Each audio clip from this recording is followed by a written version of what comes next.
জনগণ আমাদেরকে বিনা পয়সায় ভোট দিছে, একটা পয়সা আমি খরচ করি নাই, একটা পয়সাও না। 100 টাকা টেম্পি ইলেকশন করছে, আমি 100 টাকাও খরচ করি নাই। তো সুতরাং আমার দায়বদ্ধতা হচ্ছে দেবিদ্বারের মানুষের কাছে, যে ভোট দিছে তার কাছে, যে ভোট দেয় নাই তার কাছেও। এবং আমি আমার সর্বোচ্চটা দিয়ে, আমি শতভাগ দিয়ে, আমি সব নাগরিকের জন্য একটা নাগরিক। আমরা যেমন রাস্তার চাঁদা দিব না, আবার একইভাবে রাস্তা দখল করবো না। কারণ আমরা ধরেন চাঁদা দিব না, এটা ফাইন, কিন্তু আমরা কি রাস্তা দখল করবো? রাস্তায় বসতে হবে কেন? রাস্তায় বসিয়ে না, ওই যে ফুটপাত আছে না, ওখানে বসিয়ে।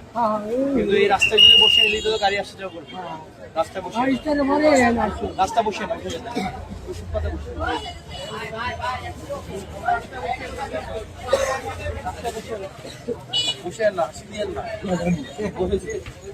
এখনই চলে যেতে হবে।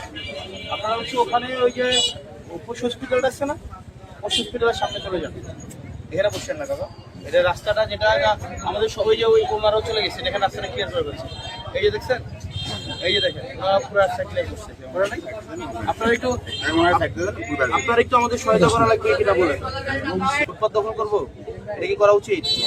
এখন আমাদের যেহেতু একটা ব্যবসাপাতি আছে, এটা দিয়ে কর্ম করে খাই, সংসারটা চালাই না? এমন ভাবে চালাইতে হবে যাতে করে আবার অন্যরা বিরক্ত না হয়, যেমন না পড়ে। এই কারণে আপনার ওই যে হসপিটালের সামনে একদম চিপা করে বসবেন, বুঝছেন কাকা? ওকে, ভালো থাকেন।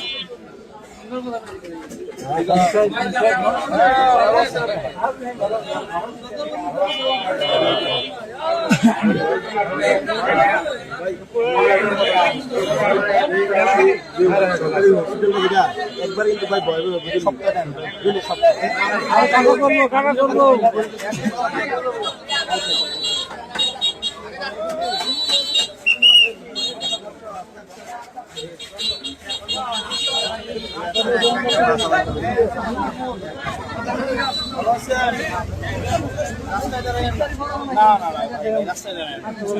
আপনারা যদি রাস্তায় দাঁড়ান, এটা তো আপনারা একটু দায়িত্ব নিতে হবে না? ধরেন দায়িত্ব তো সবার। আর আপনি যদি রাস্তাটা দখল করেন, এটা কি কাজটা ঠিক না? ঠিক বলেন, ঠিক না? রাস্তা দাঁড়ানো কি উচিত?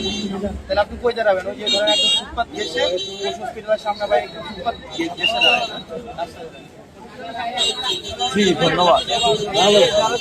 আপনাদের প্রত্যাশা কি, মানে কি? আমাদের প্রত্যাশা যে হ্যাঁ, ওনা আসার পরে আমাদের সিএনজি ড্রাইভার যত ব্যবসা বাণিজ্য আছে দেবিদ্বারের মধ্যে সবার জন্যই ভালো হয়েছে, এমনকি আমাদের জন্যও ভালো হয়েছে। যেহেতু চলমান থাকে, এরকমই আমরা চাই। আমরা তো মনে করেন যে ওদের কাছ থেকে কি আমরা যে চাঁদাবাজি বা মনে করেন যে দখলবাজি, এগুলো আমরা চাই না। আমরা চাই কি সবাই যেহেতু মিলেমিশে কাজ করতে পারে, সুন্দরভাবে চাই, চলতে পারি, আমরা এটাই চাচ্ছি। হ্যাঁ, আমাদের ওনার কাছে আসাদ আব্দুল্লাহ মুক্ত থাকতে